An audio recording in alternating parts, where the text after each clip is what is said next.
it seems like you can't even probably go to certain places and talk about certain things even inside your own house. Because I think it's like, okay, we know Andrew worked in the Middle East and his wife also, so we're going to monitor them. You can't just be like, remember that time we did that thing in Dubai? It's like, you can't do that, right? I mean, you still have to almost pretend like you're still in the game. So yeah, it's a great question. There's no training. There's no training that they give you after you leave. When you leave CIA, it's such a nasty thing to talk about, right?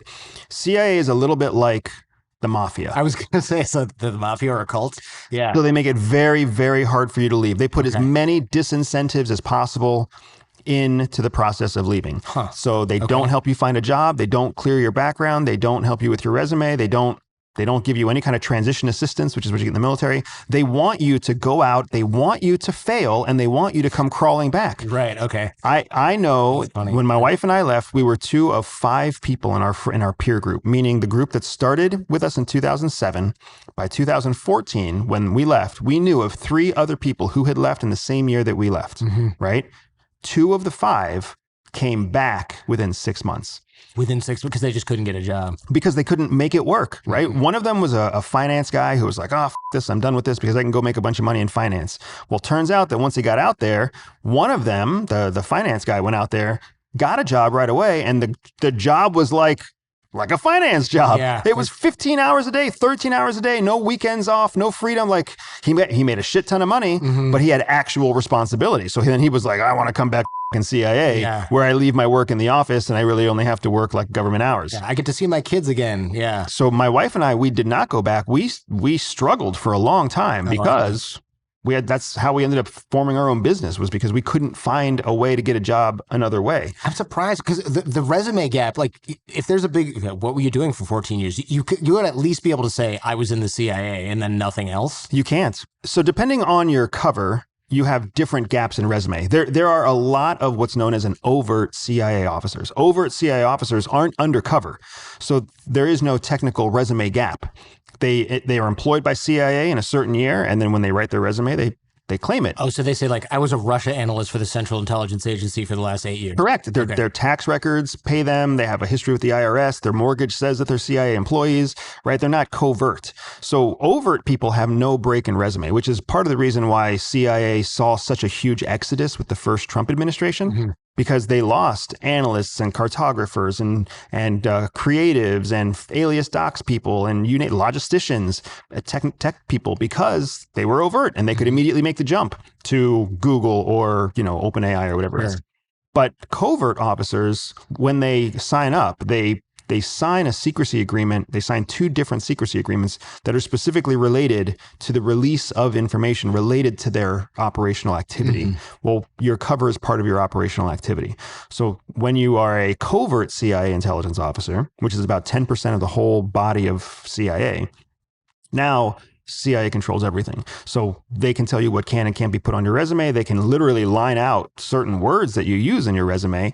And when the time comes that you leave, they essentially provide your exit resume with your cover identity still in the resume, because they need to go through a cover rollback period where they review your operational background before they can clear it. So it says like fry cook for 7 years. Did you buy? And no shit, dude. Oh my God. You can laugh all you want, but That's terrible. Literally, you're a middle manager for a tire company, and here are your references, and here's all your accomplishments, and it's all fake, so that when anybody calls your references, there's no answer. And when they email the company, there's no response. And so nobody can verify or validate what you did for those 3, 7, 12, 15 years. And they're like, you want to explain this? And you're like, I can't. And then they're like, all right, weirdo who is probably in prison. Well, thanks for coming in. Who's lying about their resume. Right. Exactly right. And that's something that CIA puts out there, because when you leave, they also don't put you in a terminated status. They put you in a leave without pay status, so that it's that much easier to process you when you come crawling back in. Like, turns out I can't get a job. Oh, really? Oh, that's so sad. You Luckily, happen to have your desk already set up. we still have that cat thing that does the arm wave on your desk. It's still cranking. You might have to reset the clock. That's crazy to me, man. it's brilliant. It's Yeah, brilliant, right? They make it so hard. bunch of dick. They put so much money into training you, they don't want to lose you. And they also understand that when you're inside CIA, you don't know how the real world works. And that's something that's important too. The real world is a very difficult place to be. And when you are part of an elite unit like a clandestine CIA officer, your life is it's dangerous at times, but otherwise it's pretty fucking good. Yeah. Right? You're paid a government salary, you never take work home, you can't really work on the weekends. They can't call you in on the weekends unless it's going to look really suspicious, right? So you end up looking like a real person, looking like a normal person. And that's if you're not in some sort of privileged cover position, like a COO or a CFO or an investor or an innovator, Right. where you're driving nice cars, staying in excellent hotels, flying first class everywhere. If you're in a really privileged position, life is super easy. That's what I wonder, because I'm like, okay, he's got a law degree. Let's make him a corporate lawyer. Let's put him in a like a oil and gas related industry in the United Arab Emirates. It's like, okay, so my cover is I'm a multi-millionaire attorney with a bunch of cars, a driver, a chef, a maid, an assistant, a full office backup, and I fly like on a company on a private jet. Yeah, this is all like I'm not going any. No, I want to be a real corporate lawyer where my boss gives me shit every day and calls me in at 11 p.m. on a Sunday to wait for a fax. Nobody's ever going to do that.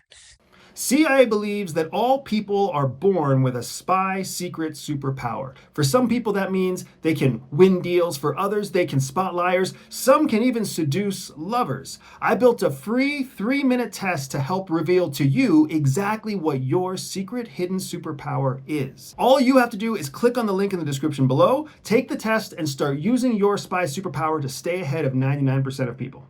And that's what it looks like. Yeah. And that's a big part of why CIA wants us to have just enough space to kind of hang ourselves. Like, hey, you want to leave? You can leave. Go see what the real world is like. Go see how hard it is to find a job. This is like Amish people. You know how they have Rumspringa, where they're like, no, you want to leave the community and go experience the world for 4 years? Go ahead. And then guys are like, I'm going to meet so many girls. And then it's like, Mom, I'm coming home. They have a couple beers. And Where's my assigned wife? Right. Yeah. And I'm like, this is pretty hard. There's a lot of bad shit going on out here. Even driving is tough. Yeah, they come back home. Most of them come back home. Yeah. Obviously. What's in the president's daily brief? You have any idea? So the president's daily brief, it's interesting. There's such a cool process behind the PDB, what we call the PDB, the president's daily brief, where you've got specific people who come in early to coalesce the the intel, the raw intel from the night before, and then they prioritize it for specific briefers because the PDB is actually briefed to the president. It is a document, but the document comes with a handful of dedicated PDB presenters. This sounds like the coolest thing. Like, I would love to show up and be like, tell me what's going on with that weird coup in Nepal. And someone's like, well, I've spent the last 10 years analyzing Nepal, and this is my area. And I'm going to explain it to you like you're 5 years old from the beginning to the end. I want to do that all day. That's not exactly how it works. Because that would be way cooler. That right? would be way That would cooler. be way. In fact, what it is it's like some middle management analyst who's trying to get the next checkbox on their promotion. Okay. Becomes the dedicated briefer. They don't actually have a deep expertise. They probably have a deep expertise in one thing, but their kissing the president's ass. The expertise is not what dictates what they brief on. Okay. Here's like your Northern Hemisphere briefer. Here's your Eastern Hemisphere briefer, et cetera, et cetera. Here's your imminent threat briefer. And these briefers all show up every day to brief the president, but the president only has a limited amount of time. So you might show up at work at 2:00 in the morning to start prepping for a 7 a.m. delivery to the president, only to then not actually get your time. Yeah, but you still log off at 2:00. That'd be a bummer. But I guess you still show up and stand there in case he asks any questions. You still make the commute from Langley to the White House every day. Like you go through all the motions. As long as they give you bagels, it's fine. Government bagels. Government bagels. White House bagels, though. White House bagels. I don't know. West Wing bagels. Yeah.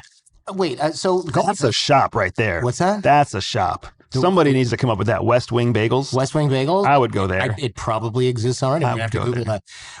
I should have asked this earlier. How come you can talk about being a former clandestine operative in the CIA, but other people who come straight out can't do that. So there's obviously some kind of. So we were talking just a few minutes ago about how you have to have your cover rolled back. Yeah. When your cover is rolled back, you are made an overt employee because they basically clear all of your they clear what you can and can't talk about from your operational history, and then also give you the bureaucratic check mark that takes you out of the covert category and into the overt category. Mm-hmm. Now, in 2014, when my wife and I left, it was very rare that people would leave. They were seeing an increase in people leaving.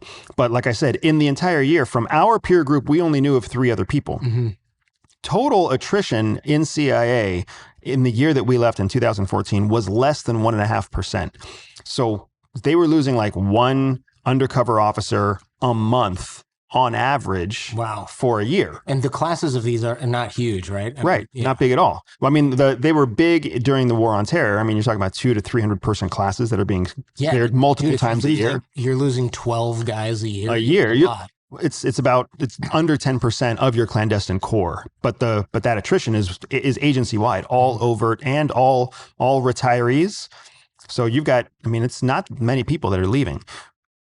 The first year of Donald Trump, when Donald Trump became the executive and CIA falls under the executive branch, then they saw a massive attrition to the point where I think at its peak, it was 30 officers per month. Wow. That were leaving.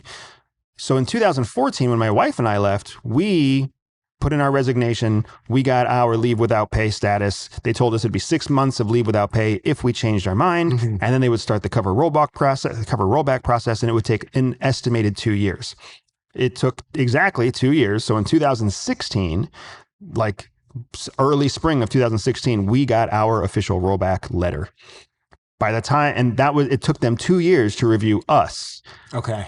But everybody who left after that became part of a wait list. Yeah. I know people right now who left in 2017 who are still waiting on a cover rollback. And that's what's created this incredible network of, we call ourselves alumni, this incredible alumni network of CIA, former CIA all around the world, where we know what each other can do. And we also know the difficulties of being able to document it. Mm-hmm. So people are always trying to help each other. There's entire LinkedIn networks dedicated to CIA alumni who are trying to help each other. It would be... I assume many of these people have had the idea to start a company where you just hire former agents, because if everyone's desperate for a job and they're highly qualified, but they can't talk about it, except with other people who have clearance, then you could clean up if you were hiring. Arguably, yeah. You know, it's funny because this idea has actually started a few times. People have tried to do this, sure. But what ends up happening is everybody's a government employee and they have no concept of how business works. Okay. So you might start a business and you might understand how business works. And you're like, oh, this is going to be great. I'll get all these qualified former CIA people and then we'll all create a consultancy and we'll go in together. Well, they don't know how salaries are determined and they don't have any concept of profitability and they don't have any concept of operating costs versus fixed cost and long-term growth and what a growth rate is and investor payback. Like the employees just don't know that. So you might start a company and you're like, this is going to be great. And then your first handful of CIA officers come in. For the first 2 months, they're happy to have a job. Right. But then after that, they're like, why the are you paying me $100,000 a year, but you take home $300,000 a year? I want a raise. And they're like, no, you don't understand. I'm the business owner. I own the company. I take the risk. And they're like, no, you're CIA. I'm CIA. I don't see the difference. And this is not just a CIA phenomenon. This is former, Navy SEALs. This is former MARSOC raiders. This is former, NSA. When they come out, they don't have any concept of meritocracy, real meritocracy. They don't have any concept of profitability. So they can't speak business. That is unfortunate. Because otherwise they would clean up. Yeah. I mean, all you have to do is do a good job that's how this all works. You do a good job for a while and you start to earn a lot more money instead of just looking for the next best thing.